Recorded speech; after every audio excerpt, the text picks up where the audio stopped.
يعني ilmaha hadda Mareykan ka taga halkee iskuuladee ay u badan yihiin in ay waalidka geeyaan Amerikaanna ma geystaan Kenyaatana ma geystaan Ustaad qodob runtii aad muhiim u ah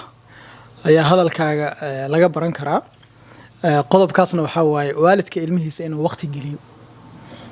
meesha la isku dhaafayna waa waqtiga waalidka hadii uu ilmihiisa la fadhiisto la sheekaysto waqti uu la qaato yani wadankii cusbaa oo markaas la geeyay hadda waxa uu haystaan wadankaas inuu xabsi iyaga ku yahay laakiin waalidka markuu la sheekaysto oo meelaha ay sheegaysay moolasha ah cuntooyinkaas ay u barteen Mareykanka ay ka barteen waalidka uu siiyo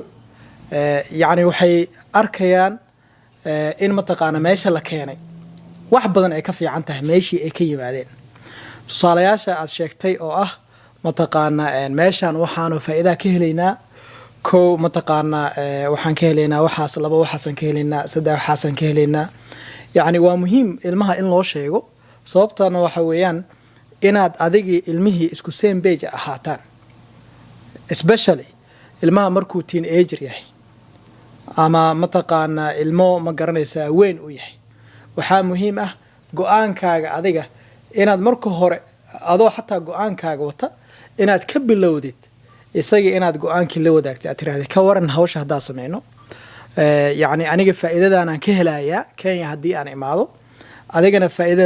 adigana faa'iidadaas ka helaysaa marka waxaan rabaa hooyo aabe in aan isla qaadano waqti intaas leeg ayaan joogaynaa 5 sano kadib 6 sano kadib waan noqonaynaa marka isku soo duuduub qodobka aan ka qaadanayno hadalkaaga waxa weeyaan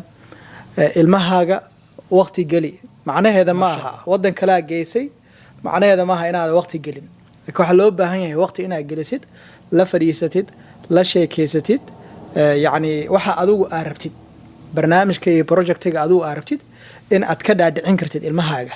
hadii marka aad ka dhaadhicisid oo ku guuleysanaysaa in aad isla wada joogtaan ustaad su'aasha kale aan rabo inaan ku weydiiyo waxa intaas hadii aan uga baxno hordhici xagga waxbarashada yani ilmaha hadda Mareykan ka taga halkee iskuuladee ay u badan yihiin in ay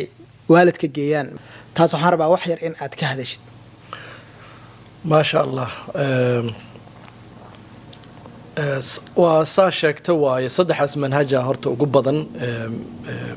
كينيا تركيا وحوها تركيش بريتش وجري مريكا